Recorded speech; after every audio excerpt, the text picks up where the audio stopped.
FBI officer ये देख के परेशान थे कि जिस जेल में किसी को खुला भी छोड़ दिया जाए तो भी वो भाग नहीं सकता, लेकिन वहाँ अथॉरिटीज के नाक के नीचे से आखिर 3 कैदी कैसे भाग निकले। ये 4 लोग हैं जिसमें जॉन एंगलिन और क्लियरेंस एंगलिन आपस में भाई हैं। इनको एक बैंक रॉबरी के केस में यहाँ रखा गया था। उसके बाद ये है फ्रैंक मॉरिस जो 13 साल की उम्र से ही अलग अलग केसेस में जेल की शक्ल देखता आ रहा है। आखिर में ये है एलन वेस्ट जो पहले भी कई जेलों से भागने की कोशिश कर चुका है। एलन ने जेल के ब्लॉक बी में एक लूपहोल तलाश किया था जहाँ से इनका भागना शायद किसी हद तक मुमकिन था, लेकिन मसला ये था कि ये चारों लंच ब्रेक वगैरह में मिलते तो थे लेकिन इनके सेल्स ब्लॉक बी में नहीं थे। ये चारों कोशिश में लगे रहे कि इनको ब्लॉक बी में शिफ्ट किया जाए। खुशकिस्मती थी इनकी कि जेलर ने इन चारों को ब्लॉक बी में शिफ्ट कर दिया, वो भी एक दूसरे के बराबर। 12 जुलाई 1962 रूटीन के मुताबिक जेल के स्टाफ तमाम कैदियों को उठाने के लिए निकले। असेंबली में काउंटिंग की गई तो इनमें से 3 प्रिजनर्स मिसिंग थे। जब स्टाफ ने तमाम सेल्स को दोबारा चेक किया तो एंगलिन ब्रदर समेत फ्रैंक को अपने ही बेड पे सोता हुआ पाया। जब वो जेल के अंदर उनको उठाने गए तो उन्होंने देखा कि तीनों बेड्स पे डमी हेड्स पड़े हुए थे।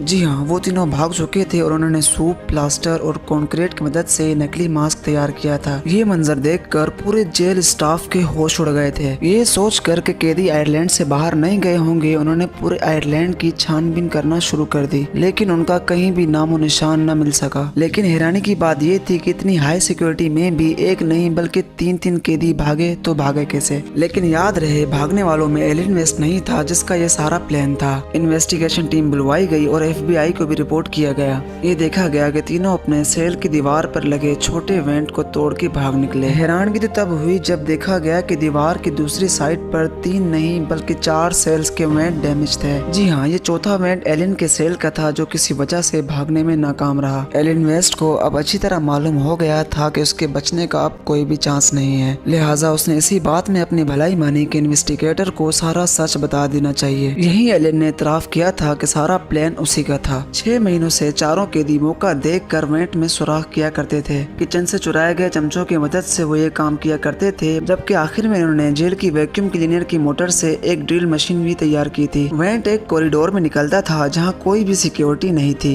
वहाँ से एक ड्रेन पाइप सीधा ब्लॉक की छत पे जाता था जहाँ वो अक्सर काम करने के लिए जाया करते थे। छत से वो एक और पाइप को यूज करते हुए नीचे उतरे और फिर वो आयरलैंड की 15 फुट लंबे फेंस को टॉप कर भाग निकले। और अगर वीडियो पसंद आई हो तो वीडियो को लाइक करके चैनल को सब्सक्राइब कर दें। मिलते हैं नेक्स्ट वीडियो में, तब तक के लिए अल्लाह हाफिज।